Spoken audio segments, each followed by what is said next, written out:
Hi, my name is Palle Bo, and in this episode of the Radio Vagabond podcast, that is another flashback while I'm working on the next season, I've arrived to Macau, also known as Las Vegas of the Far East. It's a city filled with giant casinos, neon lights, a fake Eiffel Tower. They even have their own Venice, where you can go sailing in a gondola. But most exciting is the view from my hotel room, Macau Tower, where they have the world's highest bungee jump. You can join me on the platform. It's a lot farther down than it looks. I hope you enjoy this episode. I am still falling! This was a clip from the new Disney movie that just premiered. It's called Moana, and you'll find out why I'm starting with this clip later. Meet Palle Bo, a digital nomad from Denmark on an epic journey around the world. At the age of 50, he made a bold decision. He sold everything, his house, his car, his furniture, and set out with a quest to visit every single country in the world, documenting everything along the way. This is the Radio Vagabond podcast. This episode of the Radio Vagabond podcast is sponsored by Hotels25.com. Hotels25.com searches all top travel sites to find the best deals on more than 430,000 hotels around the world. Hotels25.com, it's best price guaranteed. I've left Hong Kong and traveled an hour by sea to a city with very similar status. Until 1999, Macau was a Portuguese colony.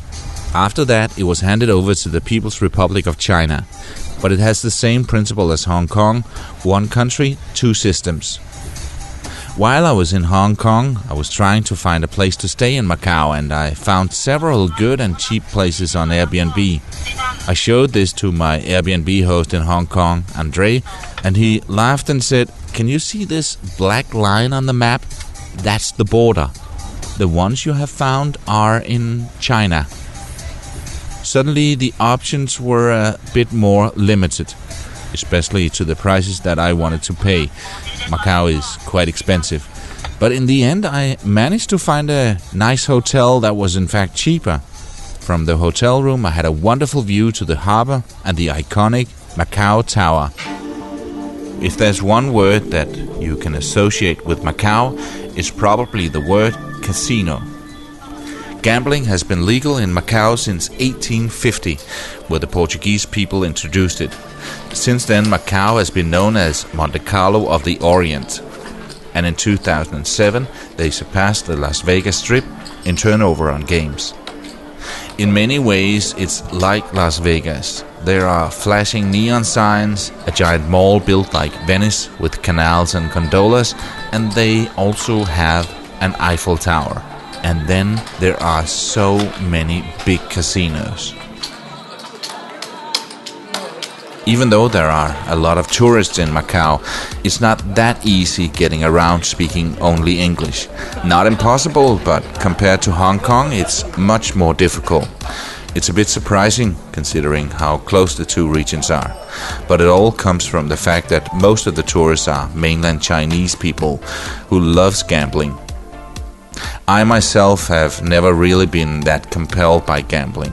I know that it's always the casinos that win in the end. No, there was something else I was much more interested in visiting, and it was right outside my window at the hotel, Macau Tower. It's possible to bungee jump from the tower. I don't really know why, but for some reason I was drawn to this.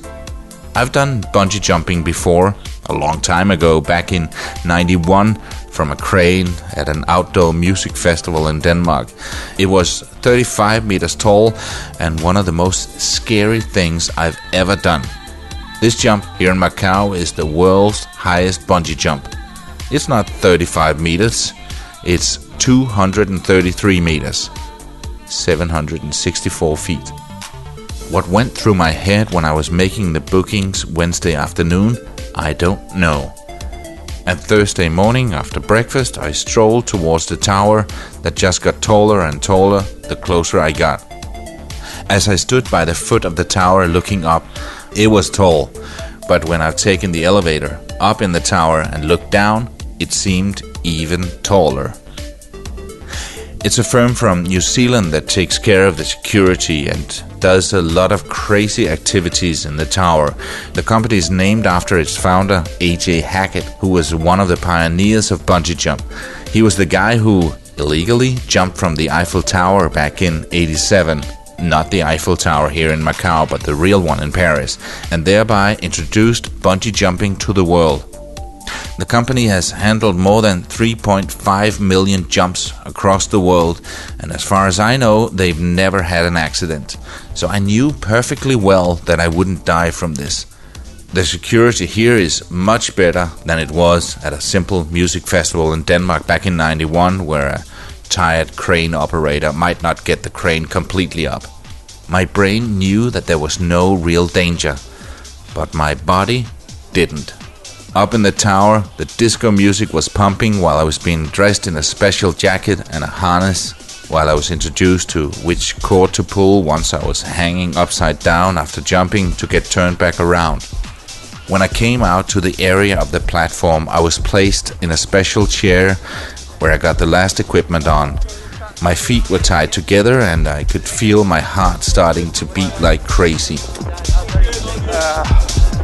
This is so scary.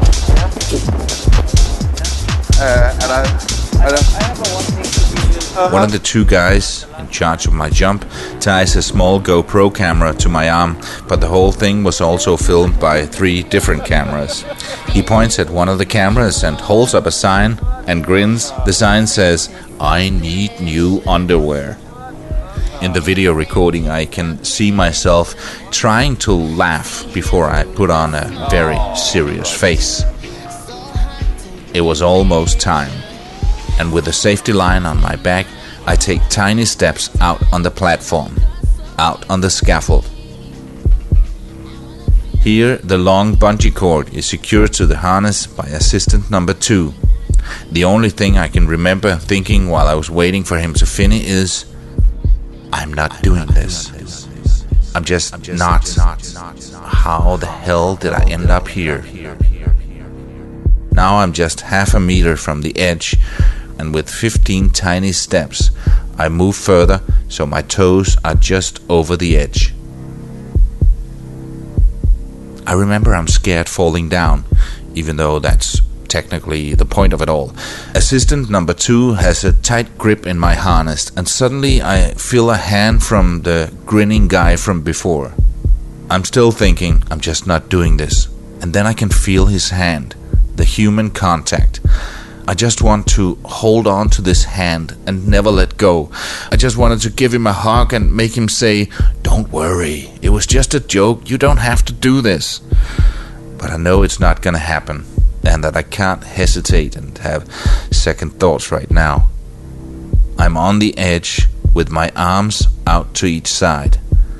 I'm hyperventilating and thinking, this is it, when they start the countdown. Here we go!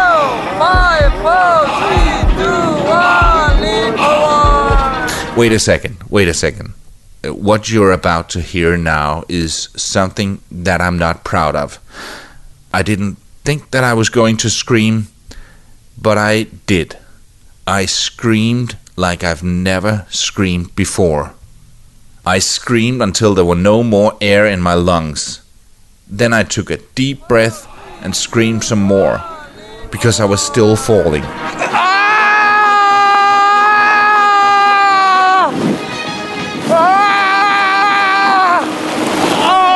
Can you now see the similarity to the Disney clip in the beginning? Okay, my scream was not quite as elegant as Maui's was in the movie. But then again, I'm not a demigod of the wind and... Hero of men. Sorry, what? It's actually Maui, shapeshifter, demigod of the wind and sea, hero of men. I interrupted. From the top, hero of men. Go. I'm not a shapeshifter, demigod of the wind and sea, and hero of men. I'm just a middle-aged demi-lunatic from Denmark who's visiting Macau. I am still falling! By the way, you can see the video of my jump if you go to theradiovagabond.com or Radio Vagabond DK or my YouTube channel. They gave me a special T-shirt, one you can only get when you do the jump. This was my entrance ticket to get back to the tower to pick up my stuff that was in a locker. The rest of the day I was high on the adrenaline that was pumped out into my body. The rest of the day I could manage anything. Back in the tower, I spoke to the jump master, Tony O'Rourke from New Zealand. He's done bungee jumping thousands of times, but he doesn't do it that often anymore. He explains that even though the brain knows that it's not dangerous, the body doesn't. And that happens to him too. So sometimes when he's had a really bad morning and is tired and cranky when he goes to work, he does the jump himself. And then the rest of the day is great, because he's had this shot of adrenaline. Up in the tower, they had a wall with pictures of different celebrities who's been here. I see a picture of Kanye West and say to Tony, please tell me that Kanye screamed like a baby. To my great pleasure, Tony tells me that actually Kanye didn't jump. He was just visiting the tower. And that was almost better. Kanye was too scared to jump, but I wasn't. Jumping the world's highest bungee jump was just amazing. And since then, a lot of people have asked me if I would do it again, and without hesitation, I reply, absolutely not. Been there, done that, got the T-shirt. We're almost at the end of this one, but let me share a little bit from the next episode of the Radio Vagabond podcast. But first, I'd like to mention the sponsor of this episode, Hotels25.com. You know that I personally like to stay like the locals. I use couchsurfing and Airbnb a lot, but every now and then I like to spoil myself and stay at a hotel. And then I always go to Hotels25.com. Because one of the cool things about Hotels25.com is that it searches all the top travel sites to find me the best deals on more than 430,000 hotels around the world. I save a lot of time not having to go through a lot of different booking sites to find out where I get the best deals. Hotels25 does that for me, so I end up not only saving a lot of time, but also saving a lot of money. Hotels25.com, it's best price guaranteed. In next week's episode on the Radio Vagabond podcast. And the aircon doesn't work, and the kettle doesn't work, and where do I put my trash? The thing about the trash... Oh, just you wait. It's a classic story. Okay, you need to read this, her response to the thing about the trash. Just read it as it's written there. Taiwan, everyone have to be downstairs by 9. There's classic music, and you just put trash with everyone by the lane. Did you get that? Not really. Me neither. And then she writes... Just read the line. Okay. Anyway, I owe you a beer or two, bro. That one kind of took me by surprise. I owe you a beer or two, bro. I just send a smiley face and write, a beer would be nice. If you like this podcast, please subscribe in iTunes or the podcast app on your smartphone. You can see pictures, watch videos, and read much more on theradiovagabond.com. Pale can be reached for interviews and public speaking gigs on mail at theradiovagabond.com. Dressed in my new T-shirt, I'm on my way to the next stop, Taiwan, and I'm so looking forward to that. I am still falling! My name is Palabo, and I gotta keep moving. See ya.